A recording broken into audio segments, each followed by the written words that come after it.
For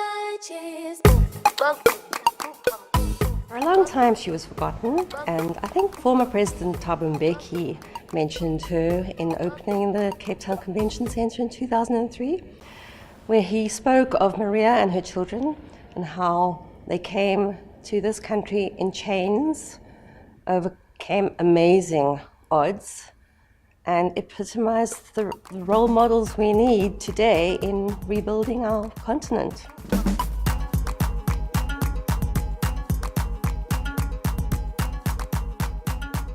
Zwarte Maria was born into slavery at the Cape of Good Hope, probably around 1663.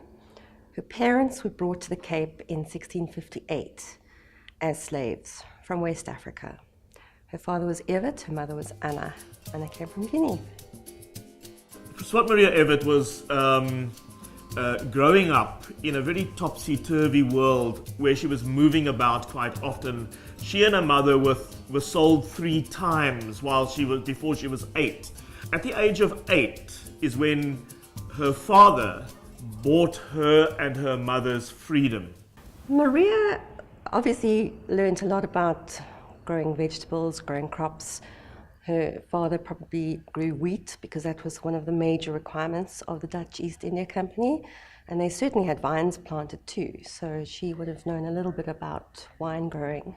As this observant child watches her father, Evert of Guinea, as a farmer, as a businessman, and as a person who wielded some degree of power as well. And she soaked this up. At that stage, free blacks ostensibly had the same rights as any free citizen.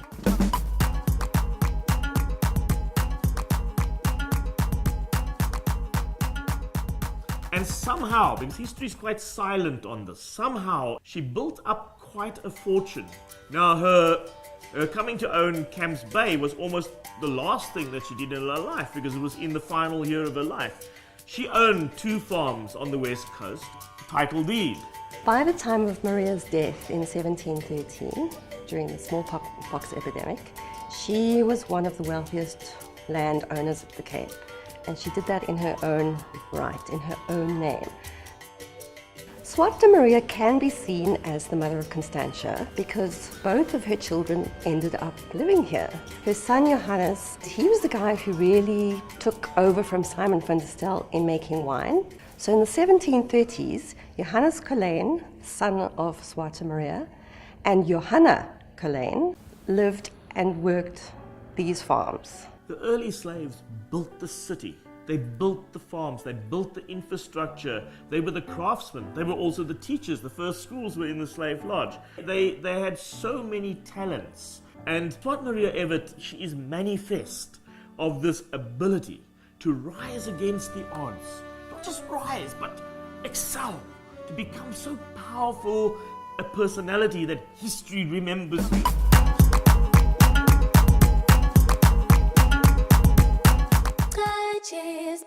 Bug.